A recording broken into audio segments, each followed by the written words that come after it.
Imagine a pendulum swinging back and forth, back and forth. Now imagine that pendulum is you. Something good happens and you swing one way. Something bad happens and you swing the other. A message gets left on read and you go left. A compliment comes and you go right. A criticism arrives and you crash down. A small victory and you float up. Always moving, always reacting, never still. Most people live like this. Their entire emotional life is a reaction to what's happening around them. The weather changes their mood. A stranger's opinion changes their day. A delayed email changes their week. They're not living, they're being lived. And I've been thinking about what it would mean to cut the strings. Not to stop feeling, but to stop being swung. There was a philosopher who understood this better than almost anyone. His name was Baruch Spinoza. He lived in Amsterdam in the 1600s. He was expelled from his Jewish community for heresy. He spent his life grinding lenses to make a living, while writing some of the most profound ideas about the human mind ever put to paper. And he had this phrase, "I do not weep, I do not laugh, I understand." Most people hear that and think, cold, unfeeling, robotic. But I don't think that's what he meant at all. I think he was pointing at something else, something that might be the closest thing to freedom any of us can find. Let me tell you what I think Spinoza understood. But first, let me tell you who he was, because his life matters for understanding his ideas. Spinoza was born in Amsterdam in 1632 to a family of Portuguese Jewish refugees. He was brilliant, everyone knew it. He was being groomed to become a rabbi, a leader of his community. But Spinoza couldn't stop asking questions that made people uncomfortable. He started doubting the literal truth of Scripture. He started wondering if God was really a person who intervened in human affairs, or something else entirely, something larger, something that couldn't be bargained with or prayed to in the usual way. At 23, his community had had enough. They issued a cherem against him, an excommunication. The language was violent. Cursed be he by day, and cursed be he by night. Cursed be he when he lies down, and cursed be he when he rises up. He was cut off from everyone he knew, his family, his friends, his entire world. And here's what's remarkable. He didn't fight it. He didn't rage against them. He simply accepted it, moved to a small room, started grinding lenses for microscopes and telescopes to pay his bills, and began writing. He wrote in isolation for the rest of his life, never sought fame, never sought revenge on those who cast him out, just kept grinding lenses and thinking. When he died at 44, probably from lung disease caused by inhaling glass dust from his work, he was almost unknown. His greatest work, The Ethics, was published after his death because he knew it would be too dangerous to publish while alive. Why does this matter? Because Spinoza didn't just write about detachment, he lived it. He lost everything and didn't become bitter. He was rejected by his entire world and didn't spend his life trying to prove them wrong. He just kept working, kept thinking, kept understanding. That's the context for his philosophy. He believed that most of our suffering comes from confusion, not from what happens to us, but from our failure to understand what's actually happening. Think about it. Someone insults you. You feel rage. Your heart races. Your mind spins with responses, with revenge fantasies, with wounded pride. But what actually happened? Sound waves traveled through air. Your brain interpreted them as words. The words triggered a cascade of chemicals based on patterns formed years ago, probably in childhood, probably before you had any say in the matter. The insult isn't what hurt you. Your interpretation of the insult is what hurt you. The story you told yourself about what it means, about who you are, about your worth and your standing in the world. Spinoza would say, if you understood all of this, truly understood it, the insult would lose most of its power. Not because you'd stop feeling, but because you'd see clearly. You'd see the person who insulted you as someone acting out their own confusion, their own pain, their own limited understanding. You'd see your reaction as a pattern, not a truth. You'd see the whole thing as a small event in a vast universe, not as a referendum on your existence. I do not weep, I do not laugh. I understand. He's not saying, don't feel. He's saying, go deeper than the feeling. Understand what's generating it. And in that understanding, find freedom. Here's something I've noticed about people who seem to have some kind of inner stability. It's not that they don't feel things. They often feel things very deeply. Artists, creators, people who've suffered and come through it. They're not numb. If anything, they're more sensitive than most. But there's something different about how they hold what they feel. It's like the difference between being in a river and being swept away by it, versus being in the river and knowing how to swim. Both people are in the water. Both feel the current. But one is drowning and one is moving. The difference isn't the absence of emotion. It's the presence of something else. A kind of awareness that exists alongside the emotion. A part of them that can feel the anger and also watch the anger. That can experience the grief and also hold the grief. Spinoza had a word for this. He called it adequate knowledge. When you understand something adequately, completely, you see it for what it is. And when you see it for what it is, it loses its grip on you. Not because you've suppressed it, but because you've illuminated it. I want to talk about why this matters in practical terms. Because philosophy that doesn't touch real life is just entertainment. There's a concept in sociology called the law of least interest. A researcher named Willard Waller described it back in 1938. The idea is simple. In any interaction, the person who needs the outcome less has more power. Think about a negotiation. Two people are discussing a salary. One of them desperately needs the job. Bills are piling up. Rent is due. They can't afford to walk away. The other would like the job, but has other options. They could take it or leave it. Who has leverage? The one who needs it less. Not because they're manipulating, just because they're free. They can think clearly. They can walk away. They're not operating from fear. And because they're not operating from fear, they don't make desperate concessions. They don't accept less than their worth. They don't send the signal that they can be pushed around. The same thing happens in relationships. If one person is terrified of being alone, terrified of losing the other, that fear changes everything. They text too much. They check too much. They grip too tight. They need constant reassurance. They can't relax because they're always monitoring, always anxious, always scanning for signs of abandonment. And the other person feels it. Even if nothing is said, they feel the desperation. Something shifts. The dynamic becomes unequal. The desperate one loses power not through any conscious exchange, but through the energy they emit. People can smell need, and it pushes them away. I've watched this happen. I've felt it in myself.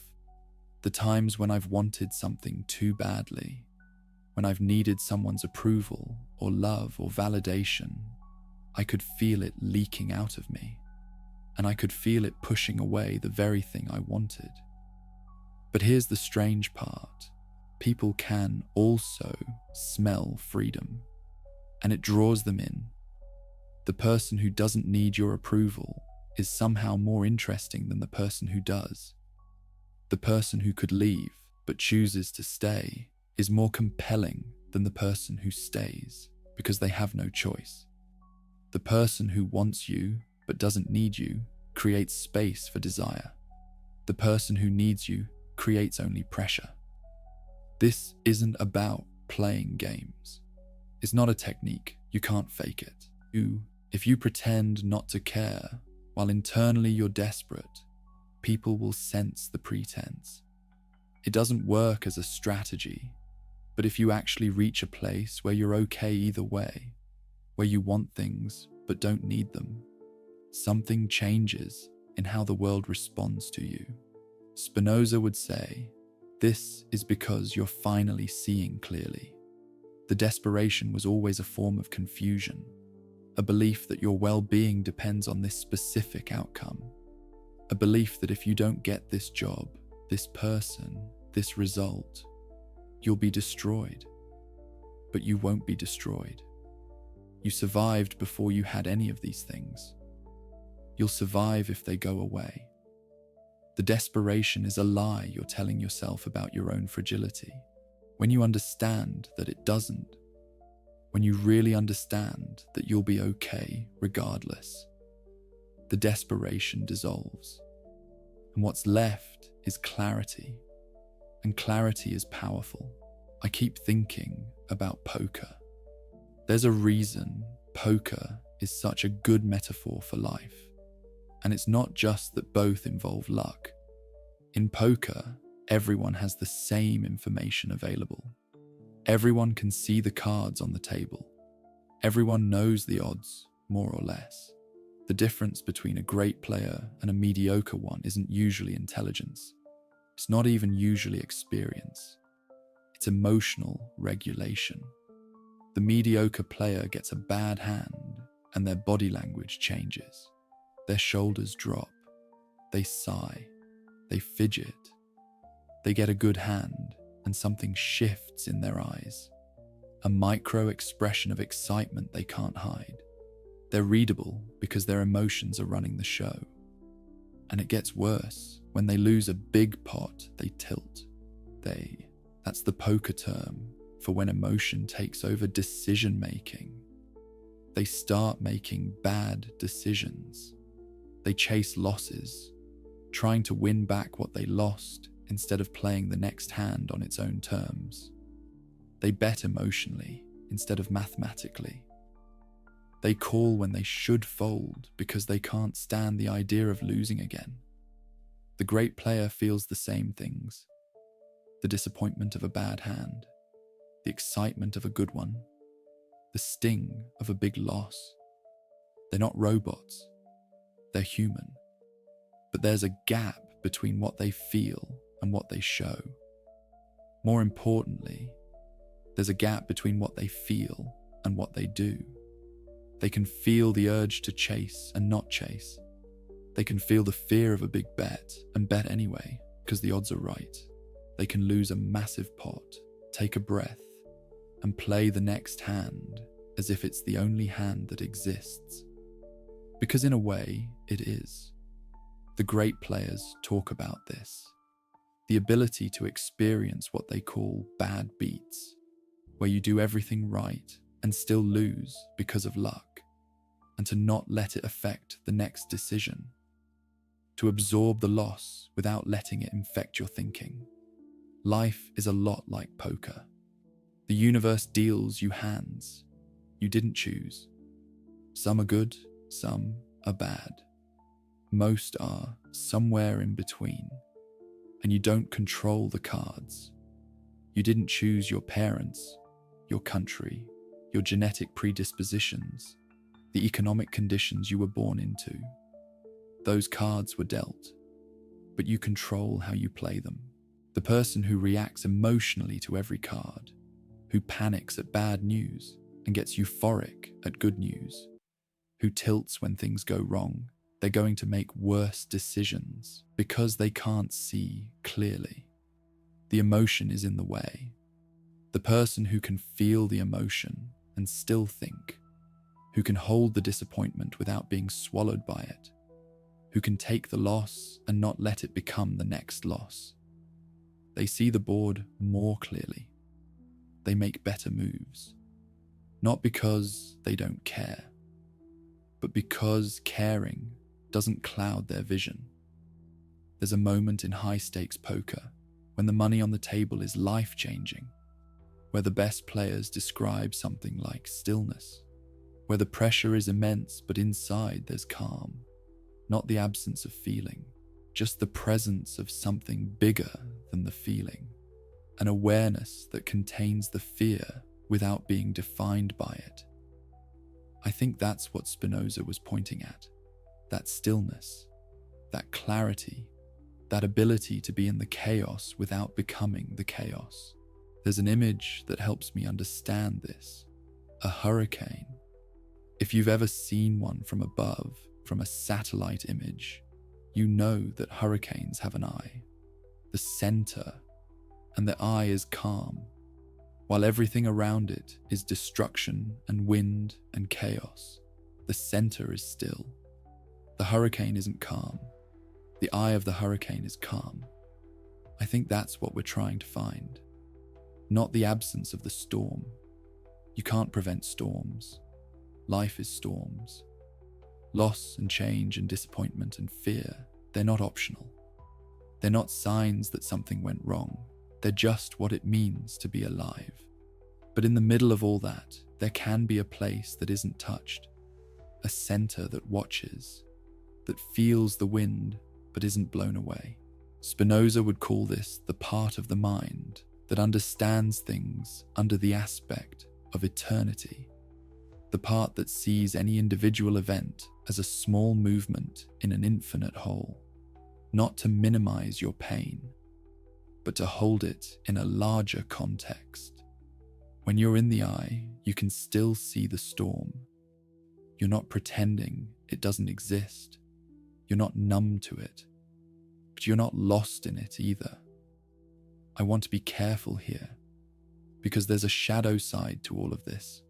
Some people use detachment as a defense, as a wall. They say, I don't care. But what they mean is, I'm terrified of caring.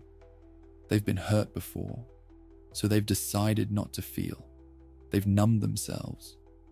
They've called it enlightenment, but it's actually just protection. You can tell the difference. The person who's genuinely at peace can still feel. They can cry at a movie. They can be moved by beauty. They can grieve. They're not shut down. They're just not swept away. The person who's using detachment as armor can't feel much of anything. They're flat. They're distant. They might call themselves stoic, but they're actually just dissociated. The test is simple. Can you still be touched? If a piece of music can still move you, if a sunset can still stop you, if someone's kindness can still make your eyes wet, then you're not numb, you're awake.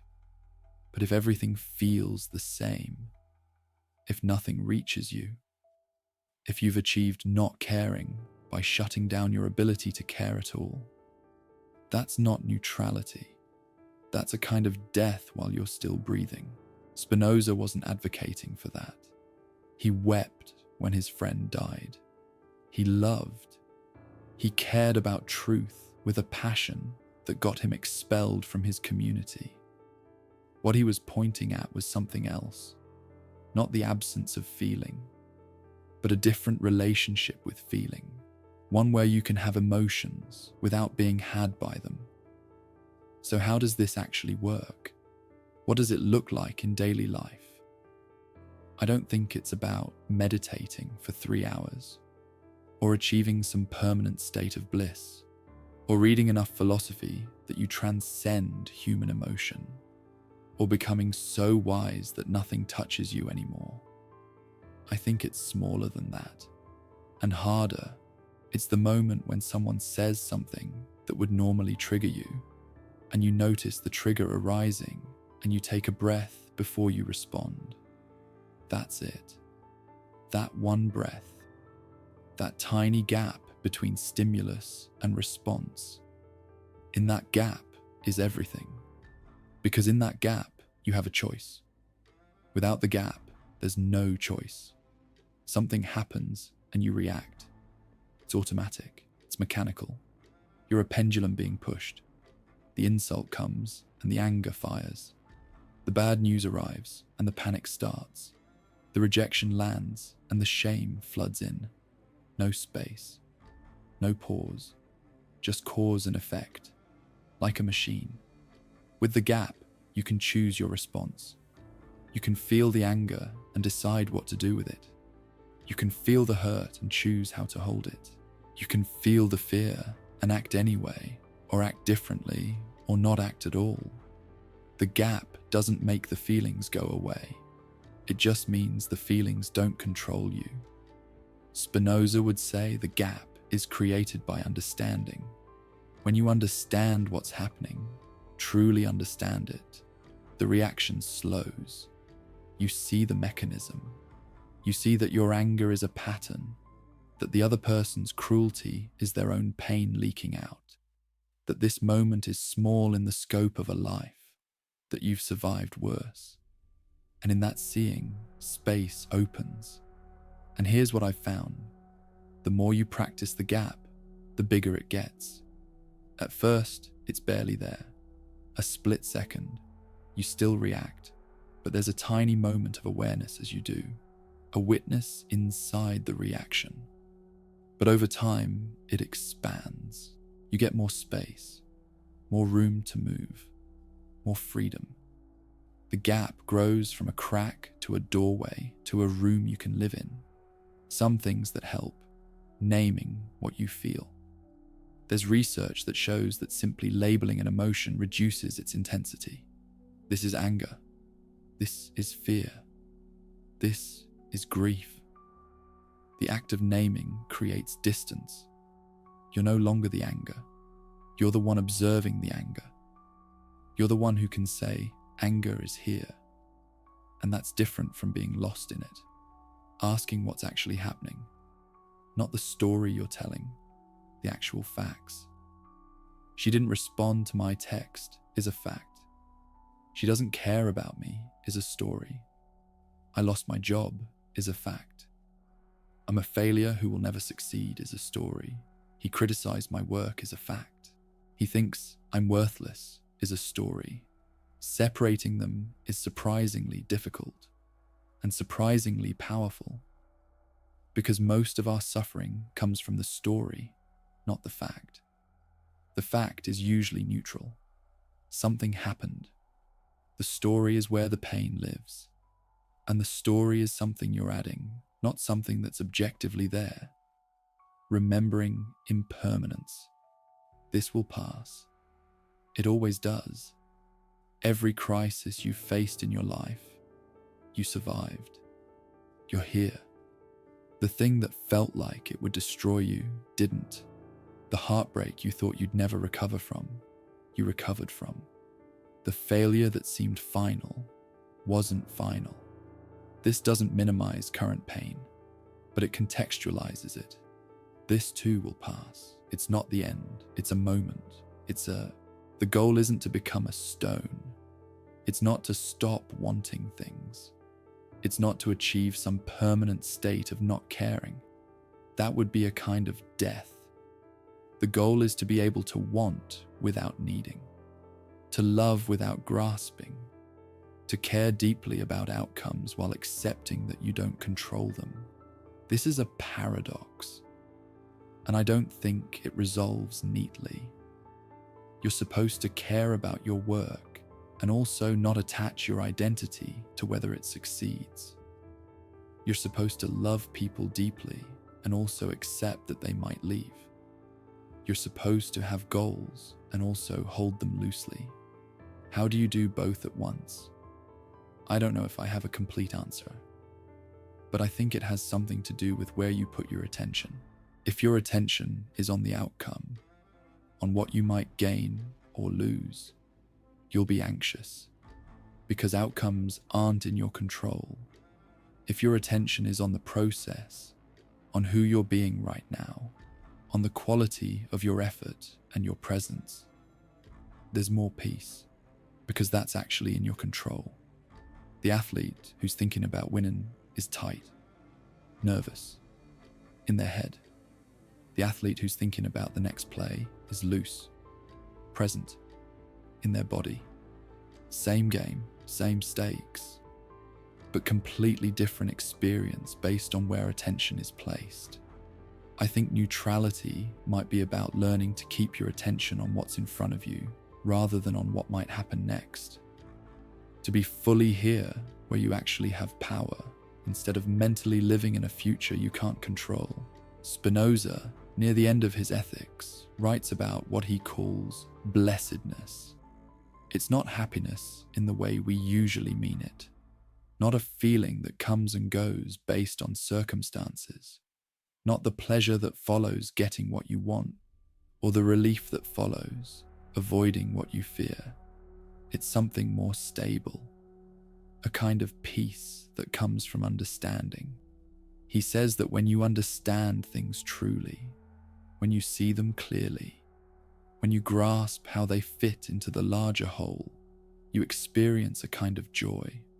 Not joy at getting what you want, but joy at seeing, at comprehending, at being connected to reality as it actually is, rather than as you fear it might be or hope it could be. This is what I think he meant by, I do not weep, I do not laugh, I understand. It's not that understanding replaces feeling. It's that understanding goes deeper. Beneath the weeping and the laughing is something more fundamental, a relationship with what is, an acceptance that doesn't mean approval, a clarity that doesn't mean coldness. And in that understanding, there's freedom. But here's what I haven't told you yet. Freedom has a cost. Spinoza died on February 21st, 1677. He was 44 years old. He died on a Sunday morning in a small rented room in The Hague. His lungs had been destroyed by years of inhaling glass dust from grinding lenses. The work that paid his bills was slowly killing him. He knew this. He kept grinding. When he died, no one from his family was there. They had cut him off decades ago. No one from the Jewish community that raised him was there. They had cursed him and expelled him at 23. His landlord was there. A few friends he had made over the years. That was all. He had never married, never had children, never reconciled with his family, never been welcomed back into any community. He lived simply, refused wealth when it was offered, turned down a prestigious professorship because he didn't want the obligations that came with it. By most measures, he died alone. And yet, everyone who knew him in those final days said the same thing. He was at peace. He spent his last evening in calm conversation. He wasn't afraid. He wasn't bitter. He wasn't raging against the people who had abandoned him or the God who had given him a body that was failing. He had found something, and whatever it was, it held him even as everything else fell away. But I want to be honest about what finding it cost him. Neutrality is not free. When you stop reacting the way everyone else reacts, people notice. When you don't get swept up in the drama, when you don't match their intensity, when you stay calm while they spiral, something shifts in how they see you. Some people will call you cold, distant, unfeeling. They'll wonder if you really care, because in their world, caring means reacting. Love means intensity. If you're not oscillating with them, you must not be invested. Some people will leave. They need the drama. They need someone who will fight with them, cry with them, rage with them. Your stillness will feel like abandonment. Your peace will feel like rejection. Some relationships only survive on shared reactivity. When you stop being reactive, those relationships end. Not because you did anything wrong, but because what held them together was the swinging, and you stopped swinging. Spinoza lost everyone, not because he was cruel, not because he betrayed them, but because he couldn't pretend to believe what he didn't believe, because he chose understanding over belonging. There's a phrase I keep thinking about. Every choice is a loss. When you choose neutrality, you lose the intimacy of shared chaos, the bonding that happens when two people are swept away together, the intensity that some people mistake for love. When you choose to stop needing approval, you lose the game that most social life is built on, the trading of validation, the mutual propping up of egos. Some people won't know how to relate to you anymore. When you choose to hold your emotions instead of being held by them, you lose the excuse. You can't blame your reactions on what happened to you. You can't say, they made me angry. You chose what to do with the anger. That's more responsibility than most people want. Every choice is a loss. Spinoza chose understanding. He lost belonging. He chose freedom. He lost family. He chose to see clearly. And what he saw included his own isolation, his failing body, his ideas being ignored, his life ending in a rented room with almost no one there. And somehow that was okay with him. I don't want to pretend I've figured this out. I haven't. There are still things that swing me. Criticism that lands harder than it should. Fears about the future that pull me out of the present. Attachments I haven't released. Needs I pretend I don't have. I still react. I still get triggered. I still find myself swept away by emotions I didn't choose and don't want. And honestly, I'm not sure I'm willing to pay what Spinoza paid. To lose everyone. To be that alone. To have that much freedom. Maybe there's a middle path. Maybe you can find some of the stillness without losing all of the connection. Maybe you can hold your emotions without becoming isolated. Maybe you can be in the eye sometimes and in the storm other times, and that's okay. But I've tasted something of what Spinoza was pointing at. Moments where the gap appeared, where I felt the trigger and didn't pull, where the emotion arose and I could watch it without becoming it, where I was in the storm but somehow also in the eye. Those moments feel like freedom, like coming home to something I forgot existed. And I think that's what neutrality actually means. Not the absence of life, but the presence of awareness within life. The ability to feel the storm and find the eye. The question isn't whether you should want this. Of course you should. Everyone should want to stop being a slave to every passing emotion. The question is what you're willing to give up for it. The pendulum is still there. It will always be there. Life will still push you. Things will happen that you didn't choose and don't want. People will disappoint you. You'll disappoint yourself. Plans will fail. Bodies will age. Everything you love will eventually be lost. That's not pessimism. That's just what it means to be alive. But somewhere in the middle of all of it, there's a place that doesn't move. A watcher, a witness, a part of you that has always been still. Spinoza found it grinding lenses in Amsterdam, expelled from everyone who ever loved him, writing ideas that wouldn't be understood for centuries, dying in a rented room with glass dust in his lungs. He found it, and he paid for it. The freedom was real. The cost was real. Both things are true. So here's the choice. You can keep swinging, keep reacting, keep being lived by your emotions and your circumstances and other people's opinions. There's a kind of aliveness in that, a shared human experience of chaos. Or you can start building the gap. Start watching instead of just being swept. Start finding the eye of the storm. But know that the gap will separate you, not from everyone, but from some people, from some ways of relating, from the version of yourself that needed the drama to feel alive. Every choice is a loss. The question is, which loss you can live with. Spinoza made his choice. He died alone. He died free. And sitting in that rented room in The Hague, lungs failing, body giving out, everyone who was supposed to love him long gone, he was at peace. Not because he didn't feel the loss, but because he understood it. And understanding was enough. Maybe that's the real question this video is asking. Not, how do I find neutrality? But what am I willing to lose to be free? Spinoza knew his answer. What's yours?